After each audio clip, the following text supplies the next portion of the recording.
네, 임마누엘 서울교회 우리 청년부 파수꾼 청년 여러분 반갑습니다. 오늘 귀중한 2020년 9월 6일 청년국 예배 시작하도록 하겠습니다. 우리 한 주간 굉장히 은혜 있는 하나님의 은혜를 누리는 집중 훈련을 인도받았습니다. 그리고 드려지는 첫 번째 예배이고요. 또 2020년 우리 남은 하반기를 또 새롭게 시작할 수 있는 9월의 첫 번째 주일 예배입니다. 오늘 이 청년국 예배를 통해 우리를 향하신 하나님의 음성을 찾고 또 미션을 찾아 붙잡고 기도하는 귀중한 시간이 될 줄로 믿습니다. 우리 함께 사도신경으로 신앙 고백하시면서 청년국 예배 시작하도록 하겠습니다. 전능하사 천지를 만드신 하나님 아버지를 내가 믿사오며 그 외아들 우리 주 예수 그리스도를 믿사오니 이는 성령으로 잉태하사 동정녀 마리아에게 낳으시고 본디오 빌라도에게 고난을 받으사 십자가에 못 박혀 죽으시고 장사한 지 사흘 만에 죽은 자 가운데서 다시 살아나시며 하늘에 오르사 전능하신 하나님 우편에 앉아 계시다가 저리로서 산자와 죽은 자를 심판하러 오시리라. 성령을 믿사오며 거룩한 공예와 성도가 서로 교통하는 것과 죄를 사하여 주시는 것과 몸이 다시 사는 것과 영원히 사는 것을 믿사옵나이다. 아멘. 네, 화면을 이제 보시면 되겠습니다. 오늘의 말씀은 우리 계속 창세기 읽어가고 있는데요. 야곱의 새 출발이라는 제목으로 말씀을 함께 나누도록 하겠습니다. 성경 본문은 창세기 29장 1절부터 20절까지의 말씀이고요. 각자 있는 처소에서 성경 말씀 찾아서 함께 읽도록 하겠습니다. 또 화면을 보셔도 좋겠고요. 창세기 29장 1절부터 20절입니다. 야곱이 길을 떠나 동방 사람의 땅에 이르러 본즉 들에 우물이 있고 그 곁에 양 세 떼가 누워 있으니 이는 목자들이 그 우물에서 양떼에게 물을 먹임이라. 큰 돌로 우물 아귀를 덮었다가 모든 떼가 모이면 그들이 우물 아귀에서 돌을 옮기고 그 양떼에게 물을 먹이고는 우물 아귀 그 자리에 다시 그 돌을 덮더라. 야곱이 그들에게 이르되 내 형제여 어디서 왔느냐? 그들이 이르되 하란에서 왔노라. 야곱이 그들에게 이르되 너희가 나홀의 손자 라반을 아느냐? 그들이 이르되 아노라. 야곱이 그들에게 이르되 그가 평안하냐? 이르되 평안하니라. 그의 딸 라헬이 지금 양을 몰고 오느니라. 야곱이 이르되 해가 아직 높은즉 가축 모일 때가 아니니 양에게 물을 먹이고 가서 풀을 뜯게 하라. 그들이 이르되 우리가 그리하지 못하겠노라. 때가 다 모이고 목자들이 우물 아귀에서 돌을 옮겨야 우리가 양에게 물을 먹이느니라. 야곱이 그들과 말하는 동안에 라헬이 그의 아버지의 양과 함께 오니 그가 그의 양들을 치고 있었기 때문이더라. 야곱이 그의 외삼촌 라반의 딸 라헬과 그의 외삼촌의 양을 보고 나아가 우물 아귀에서 돌을 옮기고 외삼촌 라반의 양떼에게 물을 먹이고 그가 라헬에게 입맞추고 소리내어 울며 그에게 자기가 그의 아버지의 생질이요 리브가의 아들됨을 말하였더니 라헬이 달려가서 그 아버지에게 알림해 라반이 이르되 너는 참으로 내 혈육이로다 하였더라. 야곱이 한 달을 그와 함께 거주하더니 라반이 야곱에게 이르되 내가 비록 내 생질이나 어찌 그저 내 일을 하겠느냐? 내 품삯을 어떻게 할지 내게 말하라. 라반에게 두 딸이 있으니 언니의 이름을 레아요 아우의 이름을 라헬이라. 레아는 시력이 약하고 라헬은 곱고 아리따우니 야곱이 라헬을 더 사랑함으로 대답하되 내가 외삼촌의 작은 딸 라헬을 위하여 외삼촌에게 7년을 섬기리이다. 라반이 이르되 그를 내게 주는 것이 타인에게 주는 것보다 나으니 나와 함께 있으라. 야곱이 라헬을 위하여 7년 동안 라반을 섬겼으나 그를 사랑하는 까닭에 7년을 며칠같이 여겼더라. 아멘. 야곱의 새 출발이라는 제목으로 말씀을 오늘 우리가 함께 나누게 됩니다. 우리 이전의 장면들이 이제 기억나실 텐데요. 하나님이 아브라함에게 언약을 주셨고 그 언약을 이삭이 받게 되죠. 그리고는 이삭과 리브가가 야곱과 에서를 임신했을 때 하나님의 음성을 듣게 되잖아요.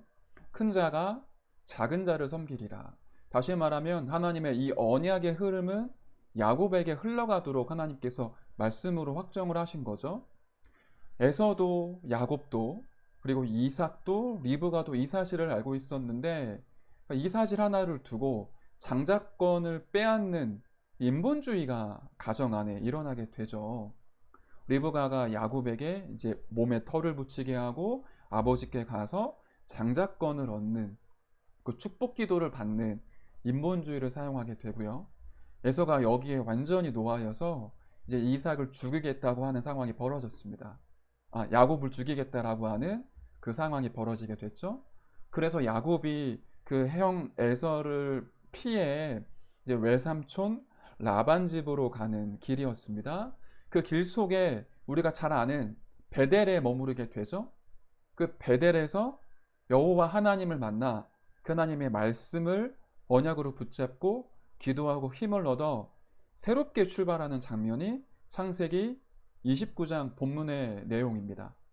드디어 야곱이 하란으로 이제 들어가는 입성하는 그런 시간표가 됐고요. 하나님의 인도하심과 절대 조건 속에 그 외삼촌 라반의 딸 라헬을 만나 이제 외삼촌의 집에 들어가게 되는 장면입니다. 본문의 말씀도 중요하지만 오늘 제목이 굉장히 중요합니다. 야곱의 새 출발이라는 제목인데요. 시간표를 맞추려고 해도 이렇게 맞출 수가 없을 텐데 너무 중요한 시간표에 하나님이 저와 여러분에게 하나님의 딱 맞는 말씀을 메시지로 주고 계시는 것 같습니다. 우리는 지난주에 2020년에 전에 없었고 이제 후에 없을 청년국 집중 훈련으로 인도를 받았습니다. 왜 우리가 청년국 집중 훈련으로 인도받을 수밖에 없었느냐? 우리 2020년도에 굉장히 중요한 하나님의 그 일이 있었죠. 임마누엘 교회가 이제 서울 문정 장지동에서 광주에 있는 새성전으로 옮기게 되는 이제 광주 시대, 새성년 시대가 열리게 되었고요. 다시 말해 237 치유 서밋 이 운동을 24하는 시스템의 교회로 하나님이 우리에게 중요한 축복을 주셨습니다. 그리고 2020년 우리 하반기를 시작하고 새 성전에서의 중요한 사역을 시작하기 이전에 우리가 먼저 힘을 얻고 하나님의 말씀을 듣고 그 말씀 속에 미션을 찾는 여정으로 집중훈련을 우리 계획하고 인도를 받게 되었죠. 우리 이 집중훈련을 통해 첫째 날, 둘째 날에는 황상배 담임 목사님, 조재순 사모님 모시고 임마누엘 서울교회를 향하신 하나님의 계획, 하나님의 미션, 그리고 그 속에 청년으로 있는 나의 미션, 내가 붙잡고 기도해야 될 기도 제목과 나의 서밋 타임, 여기에 대한 많은 은혜를 우리에게 허락해 주셨고요. 이어서 서밋팀, 인턴십팀, 포럼팀에 대한 중요한 메시지를 우리 이천지교회 국가, 우리 교회 안에 중요한 전도운동을 일으키시는 한대웅 목사님, 그리고 랩넌트 사역하시는 김영길 목사님, 그리고 중직자의 모델인 박두계 장로님 모시고 하나님의 음성을 듣는 귀중한 시간을 함께 우리가 누렸습니다. 또 집중훈련 참여하지 못했던 청년들에게도 코로나 시대에, 이 비대면 시대에 우리가 어떻게 언약을 붙잡고 이 복음운동, 전도운동 할 수 있느냐, 중요한 출발을 해야 되는 그 시간표에 놓여져 있죠. 신앙생활에 있어 가장 중요한 것은 끝을 내는 것과 시작하는 것이라고 저는 생각이 듭니다. 마무리를 할 수 없다면 시작을 할 수 없겠죠. 더 중요한 것은 그리스도로 끝을 내고 그리스도로 새롭게 출발하는 것이 우리 신앙생활에 있어서 굉장히 중요합니다. 하나님이 저와 여러분에게 과거에 있었던 나의 모든 상처, 현실에 있는 갈등과 어려움, 미래를 향한 불안함, 그 모든 것들을 그리스도로 끝내게 하시고 우리가 진짜로 붙잡아야 될 언약, 237 치유 서밋, 그 하나님의 중요한 미션을 우리 인생의 메시지로 붙잡고 새로운 출발을 시작하길 주님이 원하시는 것 같습니다. 오늘 그 중요한 시작이 청년국 가운데 우리 파수꾼들에게 열리게 될 줄로 믿습니다. 그러면 이 새 출발을 하기에 앞서서 우리가 먼저 알 것이 있습니다. 창세기 요점이라고 되어 있는데요. 제가 이번 주에 우리 RTS 신학연구원 온라인 강의가 시작이 됐습니다. 특강을 류 목사님 메시지를 이제 영상을 통해서 온라인으로 보게 되었는데 하나님의 계획이겠죠. 그 특강 첫 번째 메시지가 창세기였었어요. 그 서론에 류 목사님 이렇게 메시지를 하시는 거예요. 창세기가 너무 중요하다. 왜냐? 창세기 안에는 하나님이 어떤 분인지, 인간은 어떤 존재인지, 인간의 문제가 무엇인지, 그 문제에 대한 해결책이 무엇인지가 나와 있다. 그 어떤 책에도 없지만 성경에는 사탄의 실체와 사탄의 전략을 폭로하고 있는데 창세기 3장과 6장과 11장에 사탄의 전략이 폭로되어져 있다. 그리고 그 하나님의 해결책인 복음과 언약을 붙잡은 내 족장, 이 족장들을 통해 우리의 신앙생활의 모든 게 다 담겨져 있다. 그 얘기를 하시더라고요. 그래서 류 목사님이 다락방 초창기 때 임마누엘 이제 부산교회였죠. 동삼제일교회 초창기 때 주일 예배를 창세기로 메시지를 인도받으셨대요. 그 기간 동안에 창세기 메시지를 주일 예배로 또 곳곳에서 다락방으로 이 말씀을 전달하는데 많은 사람들이 질병 걸려 있다가 치유되는 역사가 일어나고요. 귀신 들려 있는 사람, 무속인들이 하나님께로 돌아오게 되고요. 우상 숭배하는 사람들의 영적 문제가 치유되어지는 가운데 많은 하나님의 역사를 체험했다. 이 메시지를 주시더라고요. 창세기가 굉장히 중요하다. 이 얘기를 하시면서 창세기 내용들을 쭉 메시지를 주셨어요. 그게 오늘 공교롭게도 우리 청년국 메시지의 1번의 내용과 굉장히 이제 맞닿아 있었습니다. 창세기를 정확히 볼 수 있다면 세상을 정확히 볼 수 있게 되고요. 창세기를 통해 문제와 해답과 신앙생활의 비밀을 알 수 있다면 저와 여러분들이 중요한 출발을 할 수 있습니다. 한번 깊이 내용을 나누어 볼까요? 원래 인간의 모습입니다. 창세기 1장 27절 28절에 보면 하나님의 형상 가진 인간의 원래 모습을 성경은 말을 하고 있죠. 그런 인간이 저주와 재앙과 지옥 배경 속에 빠지게 됩니다. 그 인생의 근본 문제를 창세기 3장에서 굉장히 깊이 다루고 있죠. 그런 인간에게 하나님께서 복음을 주십니다. 여자의 후손을 보내사 모든 문제를 끝내겠다. 이 뱀의 머리, 사탄의 권세를 완전히 깨트리겠다. 그 구원의 길을 약속하셨고요. 창세기 6장에 저주와 심판과 재앙이 오지만 방주 안에 들어오면 산다. 다시 말하면 그리스도 안에 들어오면 누구나 살 수 있다. 하나님께서 굉장히 중요한 해결책을 주십니다. 그리고요, 내 족장 시대가 열리죠. 아브라함의 출발입니다. 하나님의 그 복음이 개인의 언약으로 체결되게 되죠. 아브라함이 그 언약, 하나님의 말씀을 붙잡고 신앙생활을 시작을 합니다. 그리고는요, 창세기 22장에 모리아산 사건, 아들 이삭을 드리는 시험이 있었죠. 그때 아브라함의 믿음이 확정이 되었죠. 다시 말하면 신앙생활이 하나님의 말씀과 언약을 믿는 데서부터 출발을 했고요. 그 믿음이 하나님의 시험 가운데 확정이 되었습니다. 그 이후에는 이삭의 기도, 야곱의 기도, 요셉의 기도. 이삭은 자녀를 얻지 못해 하나님께 간구를 했는데 그 기도에 응답을 누리게 됐고요. 야곱은 인본주의를 통해 스스로 어려운 가운데 빠졌지만 베델에서 하나님 앞에 기도하는 비밀을 회복을 합니다. 요셉은 어머니 라헬을 잃고 가정의 문제 속에 놓여 있었지만 깊은 기도 속에 하나님의 언약, 하나님의 그 비전을 꿈으로 붙잡게 되고 성취의 여정을 걸어가게 되죠. 다시 말해 창세기를 통해 문제가 무엇인지, 해답이 무엇인지, 믿음이 무엇인지, 기도가 무엇인지, 하나님의 언약이 무엇인지가 아주 잘 나타나 있습니다. 이렇게 우리가 중요한 언약을 지금 마음에 담고 새로운 출발을 하게 되는 것이죠. 그런데 깨닫지 못하는 불신자, 지금 이 땅 가운데 많은 불신자들은 이러한 사실을 깨닫지 못해 고통과 저주 가운데 놓여 있습니다. 무엇을 깨닫지 못하고 있을까요? 사탄의 실체, 그 사탄의 존재를 알지 못하죠. 인간에게 와 있는 죄와 그 죄를 통해 올 수밖에 없는 결과, 그 재앙과 저주가 무엇인지를 알지 못하고 있습니다. 열심히 행복하게 선하게 살려고 노력은 하지만 지옥 배경 속에 빠져 있다라는 사실을 모르고 살아가고 있는 거죠. 그 결과 모든 것을 아는 것 같은데 사실은 불신자들은 아무것도 모르고 있죠. 많은 것들을 가지고 있는 것처럼 보이지만 사실상 남는 것이 없습니다. 그래서 우리가 불신자를 두려워하거나 불신자를 두려워하지 않아야 됩니다. 그 불신자를 살리는 자로 하나님 저와 여러분을 부르신 거죠. 불신자가 무엇을 깨닫지 못하고 있습니까? 창세기를 통해 성경은 얘기를 하고 있습니다. 창세기 6장에 보시면 네피림이 나오죠. 그 6장 이제 중간에 이제 4절, 5절을 보시면 이 말씀이 나오는데요. 이렇게 말씀은 얘기하고 있습니다.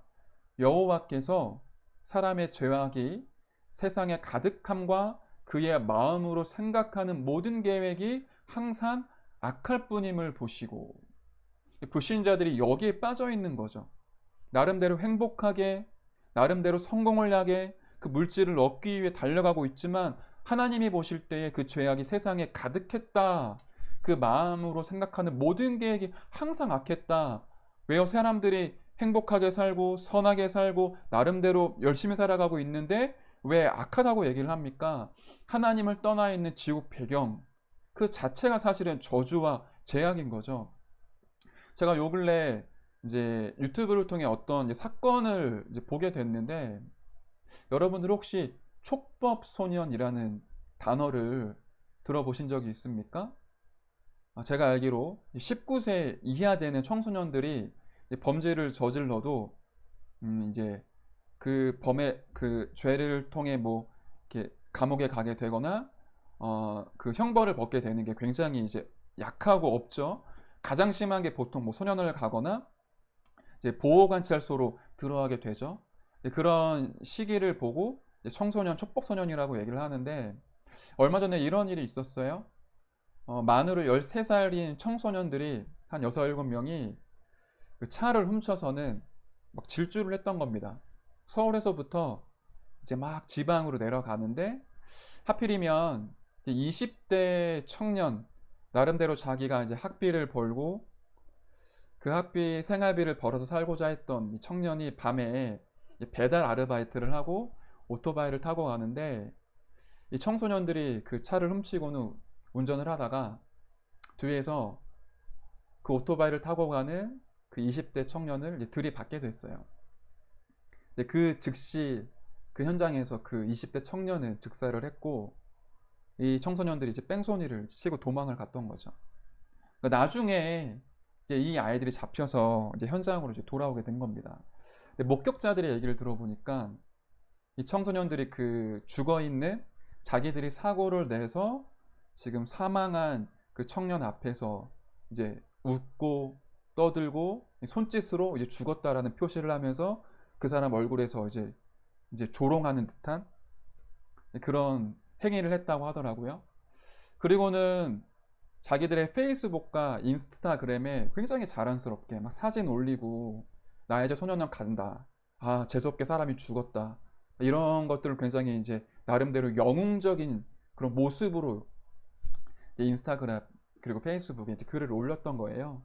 결국에 2명은 소년원을 가고 나머지 인원들이 풀려나게 되면서 그게 굉장히 큰 사건으로 이제 화제가 됐더라고요. 제가 이제 그것을 보면서 죽어 이제 사망한 그 20대 청년이 나름대로 열심히 산 거 아닙니까? 대학에 이제 입학을 했고 이제 부모님의 손을 빌리기 싫어서 내가 이제 독립하고 내 힘으로 생활비와 학비를 대겠다라고 하고는 알바를 시작을 했는데 결국에는 그런 사고로 죽게 되었고요. 그 이제 반대쪽에 가해자로 있는 아이들은 이제 본인들이 그런 일을 벌였음에도 불구하고 그게 죄인지를 이제 모르는 이제 그 속에 이제 빠져 있는 거죠. 그러니까 보면서 이제 뭐가 맞다 틀렸다 이게 아니라 지금 이게 세상이다. 지금 이게 네피림 시대고 지금 이게 창세기 3장이구나. 이런 부분들이 보여지게 되더라고요. 그러니까 많은 사람들이 열심히 최선을 다해 나름대로 살아가고 있지만 그들이 하고 있는 모든 생각하는 모든 계획이 악할 수밖에 없는 네피림 시대 가운데 지금 빠져 있는 거죠. 창세기 11장은 이렇게 얘기를 하고 있습니다. 그 당시에 있는 사람들이 바벨탑을 쌓았는데 이 탑을 하늘에 닿게 하여 우리의 이름을 내고 온 지면에 흩어짐을 면하자. 다시 말하면 하나님을 향하여 정면 도전한 거죠. 정면 대결을 시작을 한 겁니다. 모르는 게 한 가지가 있습니다. 많은 세상의 과학기술, 문명에 발달하지만 하나님의 절대 주권 앞에 심판을 피할 수 있는 자 아무도 없거든요. 여러분 아시겠지만 바벨탑을 쌓고는 하나님께서 한순간에 언어를 혼잡게 하셔서 많은 사람들이 흩어내셨죠. 지금 우리가 그런 걸 목격하고 있지 않습니까? 과학과 문명, 모든 기술들이 발전하지만 하나님이 조금 이제 기후 변화를 일으키시니까 그 기후의 변화 앞에 사람들이 아무것도 손을 쓸 수가 없어요. 세상 사람들이 이 하나님의 절대 주권을 이제 모르는 거죠. 그리고 자신들이 하는 행위들이 어떤 행위인지를 모르고 배후에 사탄이 역사한다라는 사실을 모르고 살아가고 있는 거죠. 창세기 19장 14절에 보면 롯의 아들들에 대한 얘기가 나옵니다. 소돔과 고모라에 하나님의 심판이 이제 임하는 거를 롯이 이제 알게 되고 사위들에게 이제 얘기를 하게 되는데요. 그 14절 마지막 절에 보면 그의 사위들이 농담으로 여겼더라. 하나님의 말씀을 농담으로 여기는 것이죠. 분명한 것은 하나님의 말씀을 그 어떤 것도 막을 수 없습니다. 불신자들은 알지 못하지만 하나님의 말씀은 반드시 이 땅 가운데 성취되어지죠. 또 모르는 것이 있습니다. 교회를 잘 모르죠. 지금 이 시대가 이제 어려워지고 교회 안에서도 많은 이념과 사상들이 나오면서 불신자들이 교회를 조롱하고 교회를 이제 기독교를 개독교라고 폄하를 많이 하죠. 네, 그럴 수 있습니다. 또 교회가 갱신해야 될 중요한 기도 제목이기도 하겠죠. 하지만 분명한 것은 교회가 사라지면 사탄이 세상을 장악을 하고요. 저주와 재앙을 막을 수가 없습니다. 교회는 이 세상의 저주와 재앙을 막는 마지막 보루입니다. 문제는 깨닫지 못하는 성도이죠. 불신자들은 그럴 수밖에 없는데 하나님의 자녀인 성도가 중요한 영적 사실, 영적인 축복, 신앙생활의 방법, 하나님의 방법, 하나님의 절대 주권과 하나님의 언약 이러한 것을 깨닫지 못하고 계속 방황을 하고 불신자가 아닌데 불신자와 같은 고통 속에 지금 빠진단 말입니다. 왜 깨닫지 못하고 있습니까? 언약이 희미하기 때문에 그렇죠. 왜 언약이 희미합니까? 하나님의 것을 미리 보지 못했기 때문이죠. 왜 미리 보지 못하고 있습니까? 현실의 문제 속에 빠져 있고 현실 앞에 무너져 있기 때문이죠. 그 현실 가운데 하나님의 방법이 무엇인지 모르기 때문에 현실에 넘어져 있는 거죠. 창세기 12장 10절을 보시면 아브라함이 가나안 땅에 들어갔지만 곧바로 애굽으로 내려가게 되죠. 이유는 가나안 땅에 극심한 기근이 왔었습니다. 아마 의식주에 대한 굉장한 문제가 이제 왔었겠죠. 지금 코로나 시대를 통해 많은 사람들이 경제 타격을 입고 뭐 옛날에 있었던 IMF 경제금융 시대보다 더 위험하고 더 어려운 시대라고 얘기를 하는데 많은 사람들이 지금 경제 어려움을 겪고 있지 않습니까? 아마 그 당시에 아브라함이 그런 상황 속에 놓여져 있었겠죠? 그런 위식주 문제를 해결하고자 기근이 없는 그래도 나름대로 풍요한 애굽으로 내려가게 됐습니다. 아브라함이 진짜로 보아야 될 것을 보지 못했던 거죠. 현실은 보였지만 그 현실 뒤에 있는 하나님의 절대 언약, 절대 계획이 이제 희미해졌던 겁니다. 하나님께서 가나안 땅에 메시아를 보내시기로 약속하셨고요. 반드시 아브라함을 통해 그 메시아를 보낼 것을 약속하셨죠. 이 하나님의 절대 주권, 절대 언약, 절대 계획은 바뀌지 않습니다.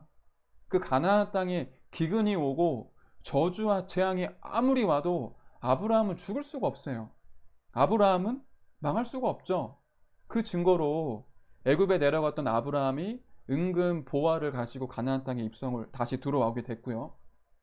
소돔과 고모라를 롯이 선택을 하고 아브라함은 산으로 들어갔지만 가병 318명의 경제의 축복을 얻게 됩니다.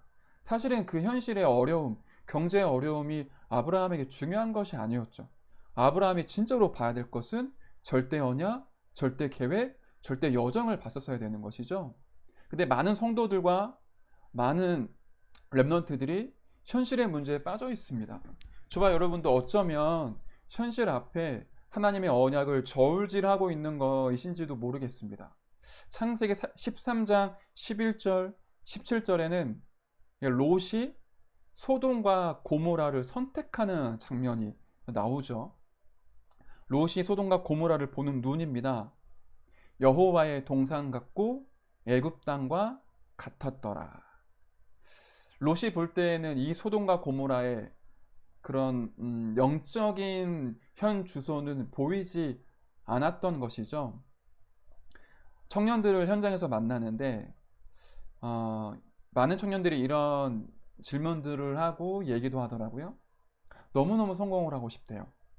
돈도 많이 벌고 싶고 남들보다 더 높은 자리에 올라가고 싶고 진짜 성공다운 성공을 해보고 싶다. 근데 많은 주위에 있는 사람들이 그거를 육신적인 거라고 얘기를 하니까 내가 이게 틀렸나라는 생각이 들고 나는 진짜 성공을 하고 싶은데 갈등이 된다. 제가 이런 청년들을 현장에서 최근 2, 3년 내에 많이 만나게 됐어요. 틀렸다 맞다 그걸 논하기 이전에 우리가 좋은 대학 가고 좋은 직장에 취직을 하고요. 좋은 이성을 만나 결혼을 하고 좋은 집을 얻고 좋은 차를 타는 게 나쁘냐? 그렇지 않죠. 필요한 겁니다. 근데 중요한 거는 그 중심에 무엇이 있느냐가 중요하겠죠.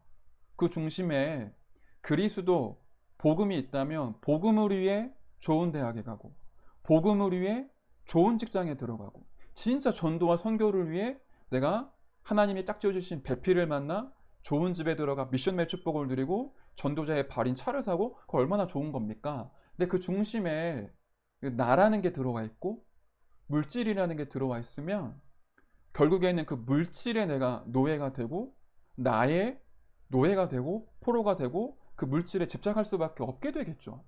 그 중심에 무엇이 있겠습니까? 그게 굉장히 중요한 겁니다. 저와 여러분들 이 땅 가운데 많은 것들을 누리며 살아가는 게 틀리고 나쁜 게 아니라 내 중심에 복음을 위해 그리스도를 위해 그 그리스도와 함께 이게 되는 사람이 좋은 대학에 가고 좋은 직장을 얻고 그 현장에서 진짜 하나님 말씀 증거하고 이게 얼마나 선하고 아름다운 겁니까? 그런데 진짜 그런 중심이 복음 중심이 되면 있으면 감사하지만 없어도 상관이 없죠. 좋은 자리에 올라가도 전도 운동을 할 수 있지만 밑바닥에 있어도 말씀 운동할 수 있습니다. 근데 이 중심에 무엇이 있느냐가 굉장히 중요한 거죠. 창세기 16장을 보십시오. 사례가 현실에 속아 하나님의 언약을 믿지 않습니다. 하나님은 아브라함과 사례를 통하여서 반드시 그 메시아를 나오게 할 그 씨의 언약을 주셨는데 현실을 보니까 아브라함은 100세, 나는 90세, 이제 나이가 많이 들어서 이제 어떻게 할 수가 없는 거예요. 그러니까 자기 나름대로 생각을 해보니 나의 여종 이 하갈을 통해 아브라함을 이렇게 동침을 하여 자녀를 얻지 않을까? 이렇게 해서 낳은 그 아들이 이스마엘이죠. 우리가 이런 문제 속에 빠지기 굉장히 쉽습니다. 언약이 분명히 맞는데 내 현실은 그 언약과 굉장히 동떨어져 있을 때가 많이 있거든요. 언약이 분명한데 현실이 안 좋으면 어떡합니까? 대부분 현실을 바꾸려고 하죠. 그래서 계산하게 되고요. 염려를 하다가 인본주의를 사용하게 됩니다. 하나님의 방법은 nothing입니다. 아무것도 없는 데에서부터 오직 복음이면 된다라는 그 믿음을 주시며 everything으로 바뀌게 되어 있어요. 나는 할 수 없고 나는 여전히 무능하고 연약하지만 하나님은 오직 복음을 통하여 하나님의 언약을 성취하시고 그 여정으로 우리를 인도하시죠. 제가 새성전으로 이제 이전을 하는 과정 속에 찬양팀이 갱신해야 될 기도 제목들을 많이 발견을 하게 됐어요. 그리고 교회 안에 많은 분들이 예배와 그 예배의 영적 분위기 갱신을 위해 찬양에 대해서 얘기를 많이 해주시더라고요.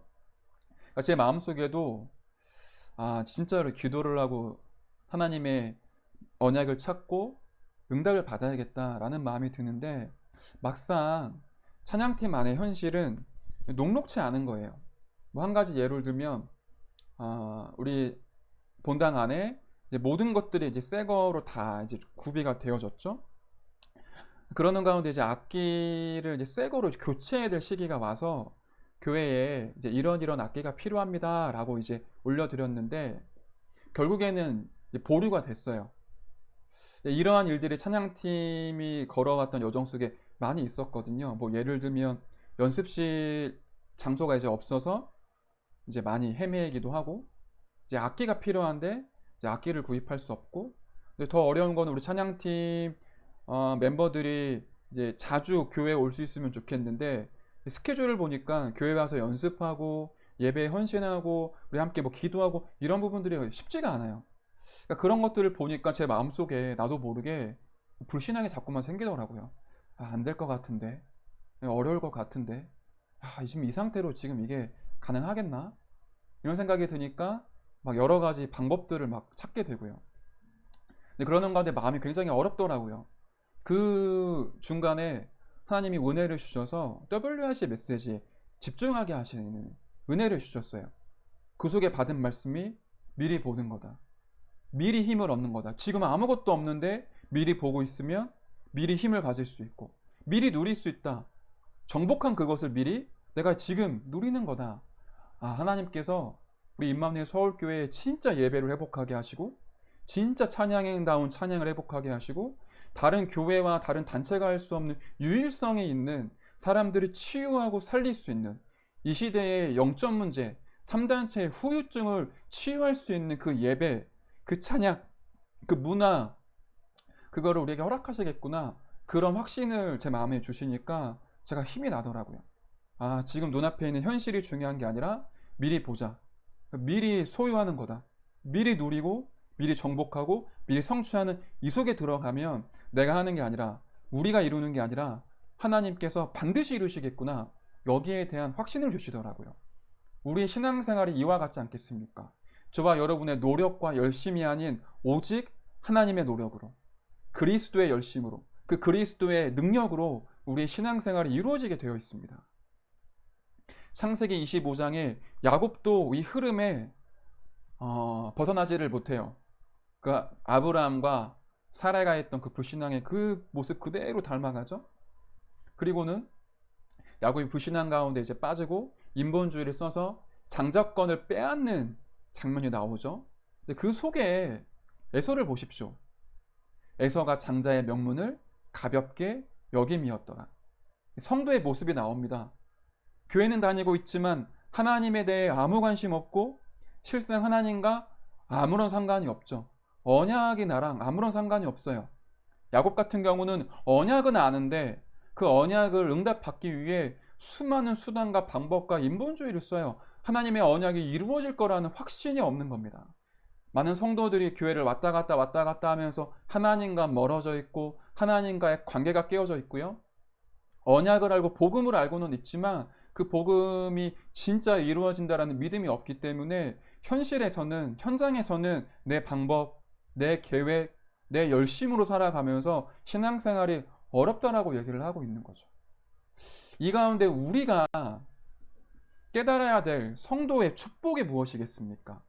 이러한 내족장과 창세기를 통해 우리가 진짜로 붙잡고 깨닫고 하나님 앞에 받고 누려야 될 축복이 무엇이겠습니까? 가장 근본적인 것이죠. 창세기 1장 27절, 28절입니다. 하나님의 형상, 정복하고 다스리는 그 권세, 다시 말해 하나님의 형상이 무엇입니까? 그리스도 안에 있는 생명입니다. 우리의 신분을 얘기하는 거죠.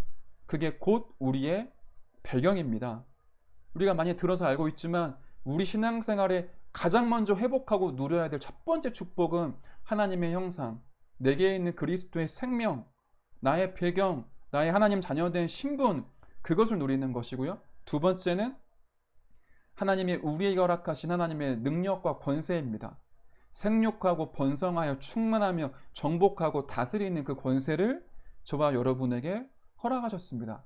집착되고 내가 뭔가 모르게 중독되는 것은 정복자가 아니라 정복당하는 상태이죠. 하나님이 하나님 자녀에게 주신 것은 정복자의 자리, 서밋의 축복입니다. 저와 여러분이 집중훈련 받으신 분들은 기억나실 텐데요. 우리 사모님을 통해 말씀 받는 가운데 이사야 43장을 꼭 한번 읽어봐라 라는 미션을 받았습니다. 그날 밤에 제가 읽는데 와, 너무 감사하더라고요. 그래, 이게 진짜 하나님이 우리에게 허락하시는 은혜와 사랑이지, 이게 진짜 성도가 누려야 될 축복이지, 내가 너를 보배롭고 존귀하게 여겨 너를 지명하여 불렀다, 너는 내 것이다 라고 말씀하시는데 이게 우리가 누려야 될 축복이 아닙니까? 하나님이 지금도 눈에 보이지 않지만 저와 여러분을 완벽하게 지키고 보호하고 인도하십니다. 나는 예수 믿기 이전과 이후를 볼 때 여전히 무능하거든요. 성격 많이는 안 바뀌었어요. 연약한 거 그대로예요. 근데 바뀐 게 하나 있습니다. 절대 불가능한 나를 알게 됐고요. 그리스도를 만나니 그리스도와 함께 살아가게 돼요. 그리스도께서 내 인생을 살게 해주세요. 이전에는 내가 내 인생을 살아갔거든요. 그리스도를 만나 하나님의 형상이 회복되니까 하나님과 함께 살아가요. 그리스도께서 살아갈 수 있도록 힘과 은혜를 주시고 자빠지고 넘어지는데 하나님을 또 일으키세요. 실패해도 내가 실패하고 내가 불신앙했지 그리스도가 한 번도 무너진 적이 없어요. 내 속에 있는 그리스도는 과거나 미래나 변함없이 오늘 이 시간에도 동일하게 내 속에서 살아서 역사하시는데 나의 연약함, 나의 무능, 나의 부족함이 그 앞에 아무런 뭐라고 말할까요? 영향을 끼치지 못해요. 내가 넘어지면 그리스도가 넘어집니까? 그렇지 않죠. 하나님의 자녀의 신분입니다. 그리스도가 부활하사 지금 살아계시는데 성령으로 내 속에 계시면서 나를 인도하시고 나를 변화시키며 나를 증인으로 바꾸시게 되죠. 그 그리스도 예수 이름으로 기도하는데 하늘과 땅의 모든 권세를 가진 그 그리스도께서 하나님의 그 권세를 가지고 이 땅에 역사하는 흑암의 권세를 무너뜨리시고요. 우리 가문, 가정, 내 개인에 숨겨져 있는 모든 숨은 불신앙, 모든 흑암, 혼돈, 공허, 그 모든 어두움들을 깨트리사 하나님의 것으로 나를 새롭게 하시더라고요. 하나님의 천군과 천사를 파송하사 내가 무너질 것 같으면 보호하고 지키시고요. 나를 내 인생 가는 여정에 앞서 주의 사자를 보내시고 내 뒤에 주의 사자를 보내사 완벽하게 나를 보호하고 인도하고 계세요. 어느 날 내가 증인이 되어 이 생명의 복음을 증거하는 정복자의 자리에 서 있더라고요. 저와 여러분이 누릴 것이 무엇이겠습니까? 하나님을 누리는, 그리스도를 누리는, 성령의 충만함을 누리는 그 속에 저와 여러분들이 들어가게 되면 모든 것들이 따라오게 되죠. 사람이 따라오고 경제가 따라오고 건강이 따라오고 지혜와 지식이 따라오고요. 세상을 움직일 수 있는 영적인 힘과 그 능력이 따라오게 됩니다. 저와 여러분이 성삼위 하나님을 누리는 게 성도가 깨달아야 될 첫 번째 축복입니다. 두 번째는 여자의 후손 그리스도의 능력입니다. 다시 말씀드리지만 그리스도로 끝을 내야 그리스도로 시작할 수 있습니다. 창세기 3장 15절에 예언된 여자의 후손이 이 땅 가운데 그리스도 예수로 오셨죠. 십자가에서 죽으시고 부활하사 어떤 일을 이루셨습니까? 다 끝냈다. 다 이루었다. 모두 다 완성했다. 우리가 갖고 있는 죄의 그 크기와 그 무서움을 잘 모릅니다. 그 죄로 인해 우리는 십자가에 죽어야 되거든요. 그 대신 그리스도가 십자가를 지심으로 말미암아 나의 모든 문제, 내가 당해야 될 과거와 현재와 미래의 저주와 재앙과 심판을 그리스도께서 단번에 영원히 완전히 깨트리시고 완전히 끝내셨죠. 그리고는 우리가 받아야 될 모든 축복도 십자가상에서 완성하셨습니다. 그 십자가에서 죽으시고 부활하신 그분이 모든 걸 끝내시고 완성하시고 이루셨습니다. 그리스도께서 하나부터 열까지 구원의 모든 축복들을 이루신 거죠. 그 구원에 있어서 1%도 내가 할 수 있는 게 없고 내가 할 필요가 없습니다. 그러니까 내가 나를 변화시키고 내가 나를 바꾸는 게 아니라 그리스도의 구원 속에 들어가게 되면 그리스도께서 구원의 축복을 알게 하시고 깨닫게 하시고 나를 바꾸시고 나를 인도하게 되죠. 하나부터 열까지 그리스도께서 모든 것들을 다 이루시고 은혜의 자리에 저와 여러분을 부르신 거죠. 우리가 당해야 될 모든 저주를 끝내셨습니다. 우리가 받아야 될 축복도 예비하시고요. 우리가 가야 될 인생의 길도 완성하신 채로 저와 여러분을 부르신 거죠. 이 그리스도의 언약을 진짜로 붙잡는 겁니다. 그러면 렘넌트 운동에 대한 하나님의 언약을 붙잡을 수 있게 되죠. 우리 후대에게 이 원색 복음, 이 생명의 복음, 은혜의 복음을 전달하는 일에 내 인생을 드리게 됩니다. 여기 이 언약을 붙잡고 기도하는 거죠.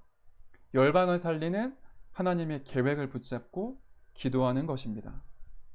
다시 말해 마태복음 28장 18절로 20절에 말씀하신 모든 민족으로 제자를 삼아 237 운동, 마가복음 16장 15절부터 20절에 말씀하신 만민에게 복음을 전파하라, 병든 자에게 손을 얹은 즉 나으리라 치유 운동, 요한복음 21장 15절부터 18절에 내 어린 양을 먹이라 렘넌트를 서밋으로 만드는 서밋 운동, 237과 치유와 서밋 운동, 이 하나님의 계획과 그 언약을 붙잡고 기도하는 게 우리가 깨달아야 될 성도의 축복입니다.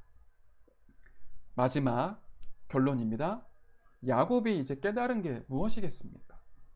결국 올바른 출발을 하기 위해서는 저와 여러분들이 깨달아야 됩니다. 불신자가 모르는 것, 성도가 잘 모르는 것, 창세기를 통하여 하나님이 우리에게 허락하신 것, 그것을 깨달을 때 올바른 출발을 할 수 있습니다. 우리 지난주 청년국 메시지였죠? 창세기 28장 내용입니다. 야곱이 드디어 베델에서 여호와 하나님을 만나게 됩니다. 여호와라는 뜻이 언약의 하나님이라는 뜻을 갖고 있어요. 다시 말해 베델에서 야곱이 하나님의 정확한 언약, 절대 언약을 말씀으로 받게 되죠. 하나님의 말씀이 베델에서 야곱에게 임하게 됩니다. 이때 야곱의 상태를 보십시오. 형에게 쫓겨나왔습니다. 아마 많이 후회가 됐겠죠. 아, 그러지 말았어야 되는데 내가 불신앙 가운데 빠졌구나. 내가 인본주의를 썼구나. 아, 나는 역시 안 되나 보다. 내가 이제 앞으로 어떻게 살아갈까? 아, 내 미래는 어떻게 될까? 내가 다시 고향으로 돌아갈 수 있을까? 수만 가지의 염려, 근심, 걱정, 후회, 이런 상태 속에 지금 야곱이 지쳐 있다가 그 베델에서 쓰러져 자면서 깊은 기도 속에 들어갔던 거죠. 그때 여호와 하나님의 말씀이 야곱에게 임하게 돼요. 아, 우리의 모습과 닮아있지 않습니까? 늘 불신앙하고 또 반복되어지는 문제 속에 빠져서 연약한 나. 그렇지만 하나님은 우리를 책망하거나 버리지 아니하시곤 여호와 하나님께서 하나님의 말씀을 우리에게 허락해 주세요. 다시 언약을 회복시켜 주시고 그 언약을 붙잡을 수 있도록 예배의 축복 속으로 저와 여러분을 인도하시죠. 그 야곱의 상태가, 야곱의 상황이 아무것도 없는 nothing의 상태였었죠. 아무것도 없었어요. 근데 거기에 하나님께서 정확한 언약을 주시니까 모든 것을 이루는, 모든 것을 누리는 everything으로 바뀌게 되어집니다. 드디어 야곱이 하나님의 말씀을 통하여 미리 보게 되죠. 그렇구나. 가나안 땅, 메시아, 그리스도, 그 언약을 붙잡고 내가 일평생 살아가는 것이구나. 이거를 야곱이 이제 진짜로 깨닫고 올바른 시작이 됩니다. 그리고는 그 자리에서 무릎을 꿇고 하나님 앞에 기도하게 되죠. 하나님의 절대 언약, 그 말씀을 붙잡고 기도하게 됩니다. 야곱이 서원을 하게 되죠. 물론 내용을 보면 조금 부족한 부분들이 있어요. 아직 완전 복음이 아닌 것 같은 부분들이 있죠. 하나님이 나와 함께 하사 내가 가는 이 길에 지키시고 떡과 뭐 옷을 주시고 이렇게 해서 집으로 돌아가게 하시면 이제 뭔가 조건이 붙죠. 그 완전 복음의 상태는 아니었지만 중요한 거는 하나님 앞에 기도라는 거를 시작을 하게 됩니다. 물론 우리도 마찬가지입니다. 언약을 붙잡았다라고 하는데 내 상태나 내 영적인 수준이 그 완전 복음 상태가 아닐 수도 있어요. 그렇지만 상관없습니다. 하나님은 저와 여러분을 선한 길로 모든 것이 합력하여 선을 이루는 쪽으로 우리를 진짜 그리스도의 사람으로 하나님께서 바꿔가시기 때문에 상관없습니다. 중요한 거는 언약을 붙잡고 기도 속에 들어가는 거예요. 그리고 완전 복음 속에 들어갈 수 있도록 친절 하나님 앞에 예배의 축복을 회복하는 것입니다. 미리 봤던 야곱이 이제 기도와 예배를 회복함으로 미리 소유하게 되죠. 힘을 얻게 되는 겁니다. 그리고는 오늘 본문의 말씀이었죠. 외삼촌 라반과 라헬을 만나 이제 새 출발을 하게 됩니다. 저와 여러분이 오늘 말씀을 통해 붙잡아야 될 부분들이겠죠. 하나님의 절대 언약을 깨닫는 것, 그것을 미리 보고 예배의 축복 속에, 기도의 비밀 속에 미리 힘을 얻으면 우리가 24할 수 있는 꿈, 하나님께서 나에게 허락하신 그 컨텐츠, 그거를 이제 알게 되죠.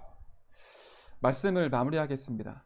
하나님이 저와 여러분을, 우리 임마누엘 서울교회와 우리 청년국을 237 치유 서밋 운동의 주역으로 부르셨습니다. 이 부분은 아니라고 해도 맞거든요. 이것만큼은 확실합니다. 저와 여러분은 237 치유 서밋 운동 속에 전도자로, 평신도 선교사로, 렘넌트 지도자로 부름 받은 게 확실합니다. 그 안에서 내가 앞으로 어떻게 살 것인지, 무엇에 24를 해야 될 것인지 그 하나님의 미션을 미리 볼 수 있도록 기도해야 되겠죠. 그래서 아무 걱정하지 않고, 염려하지 않고, 불안해하지 않고 하나님의 절대 주권을 인정합시다. 나띵에 아무것도 없는 속에서 거품 빼고 포장한 거 벗기고 그리스도의 언약이면 된다, 오직 복음이면 된다, 그 절대 언약을 미션으로 붙잡고 에브리띵으로 들어가는 것입니다. 저와 여러분의 이 축복 속에 승리하는 한 주 되실 줄로 믿습니다. 제가 기도하고요, 우리 헌금 드리도록 하겠습니다. 하나님의 은혜를 감사드립니다. 하나님의 절대 언약을 붙잡고 새롭게 출발할 수 있도록 우리 모든 파수꾼 청년들에게 새 은혜와 힘을 공급하여 주옵소서. 하나님의 말씀을 들을 수 있도록 참된 예배를 회복시켜 주시고 깊은 기도 속에 들어갈 수 있도록 우리에게 성령으로 역사하여 주옵소서. 감사를 드리며 살아계신 예수 그리스도 이름으로 기도드렸습니다. 아멘. 네, 우리 이어서 하나님께 예물 드리는 시간 갖도록 하겠습니다. 하나님의 영에 감동된 사람 함께 찬양하시면서 우리 준비하신 예물 하나님께 드리도록 하겠습니다. 우리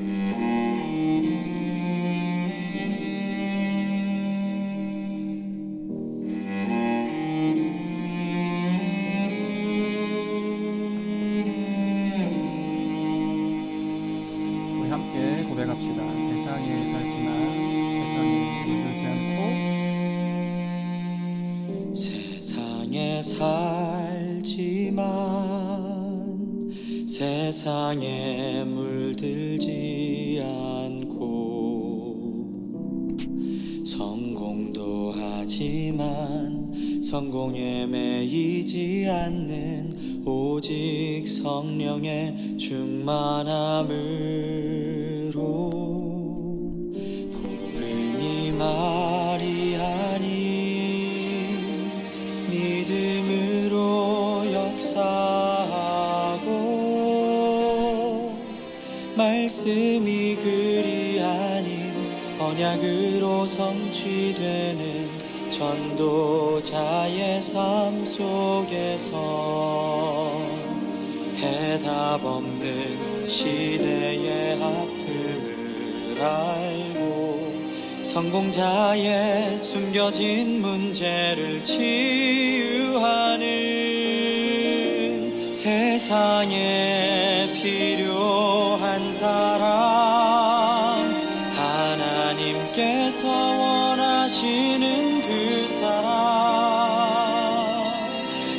너는 하나님의 영에 감동된 사람이라.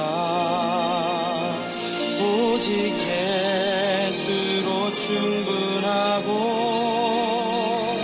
오직 믿음으로 사는 한 사람. 너는 하나님의 영에 감동된 사람이라.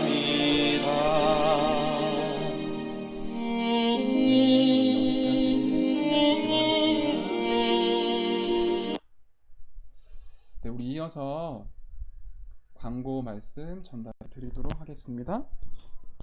네, 화면을 참조하시고요. 우리 돌아오는 주부터 지교회 연합 온라인 예배는 계속 지속이 됩니다. 그래서 우리 월요일 날 이제 몇 군데 월요일 날 드려지는 지교회가 이제 연합하여 온라인으로 예배를 드리기 때문에 여러분들 그 지교회 광고를 잘 보시면 좋겠고요. 이 중요한 시간표 속에 흩어져 있고 방치되어져 있는 청년들 전화나 또 카톡이나 SNS를 활용하셔서 신방하시고 또 안내해 주셔서 우리 지교회 연합 예배 드리실 수 있도록 예배의 축복을 실제로 회복하고 누릴 수 있도록 우리 안내해 주시면 좋겠습니다.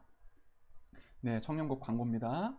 오늘 드려지는 헌금은 건축 헌금으로 드려지게 되고요. 다음 주는 일반 헌금으로 드려지게 됩니다.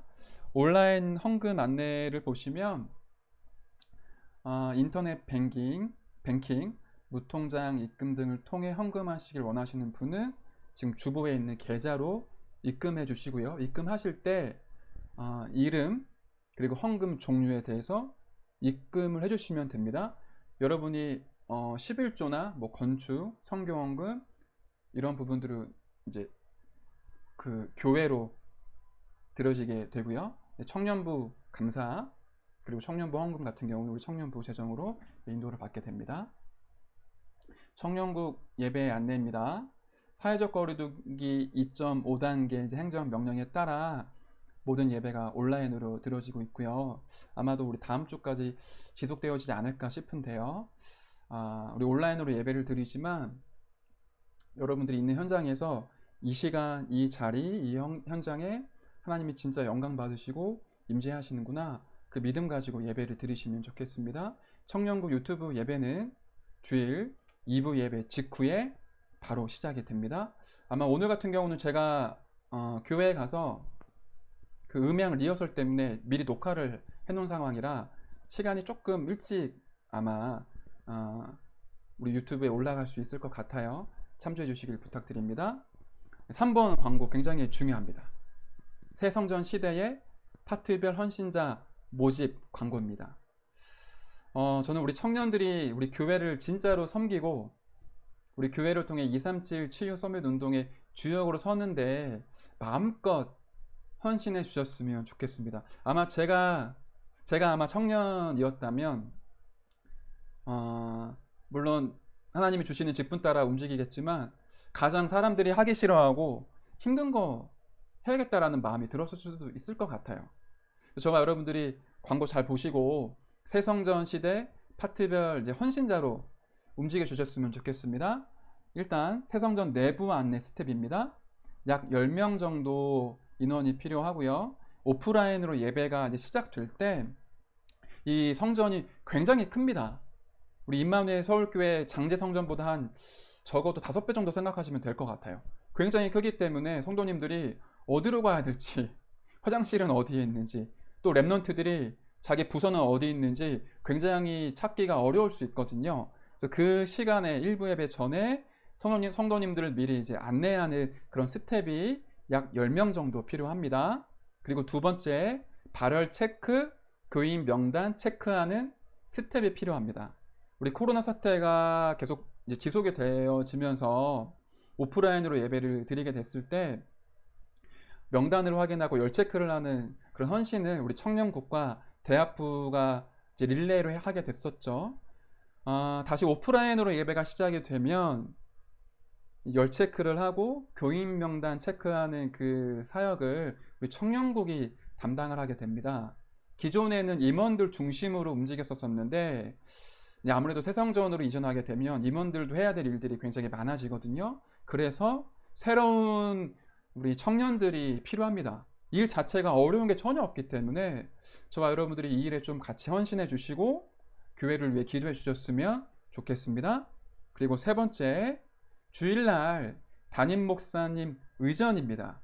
2명 정도 필요한데 담임 목사님 옆에서 같이 기도하고 목사님 모시고 이런 부분들 굉장히 뭐라고 말할까, 유일한 축복인 것 같아요. 뭐 제가 능력이 된다면 저도 한번 도전해보고 싶은 부분이기도 한데, 우리 청년들 중에 내가 목사님을 섬기고 주의 종을 섬기는 그런 개인적인 이면 계약이 있으신 분들은 중요한 인턴십 할 수 있는 기회이기도 하니까요. 여러분들 신청해 주시고 도전해 주시면 좋겠습니다. 마지막 네 번째, 주일 주차 요원입니다. 필요한 인원은 약 3명 정도이고요. 일부 예배 전 주차장 동선을 안내하는 요원입니다.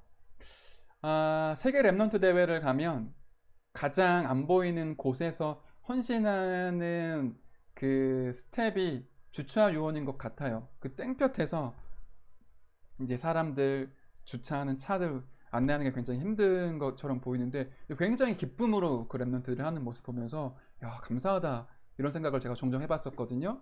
우리 새성전에 들어갔었을 때도 일단 주차장에 5군데가 있고 이 동선이 엉키면 예배 시간에 성도님들이 들어가는 게 어렵기 때문에 주차하는 요원들이 굉장히 중요해집니다.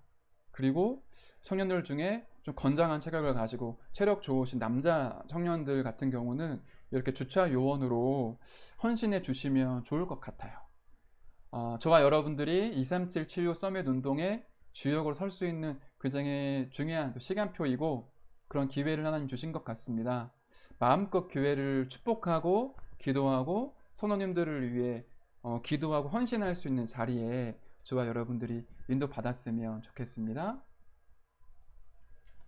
네, 이제 예배 마무리하겠습니다. 우리 주신 말씀 붙잡고 한 주간 개인의 서밋 타임 속에 또 온라인 예배를 통해 힘을 얻고 승리하시길 기도하고 또 권면합니다. 여러분들이 있는 현장에서 하나님의 나라 누리시길 바라겠습니다. 제가 마지막으로 헌금 기도 드리고요. 주기도 모드로 모든 예배 순서를 마치도록 하겠습니다. 하나님 감사드립니다.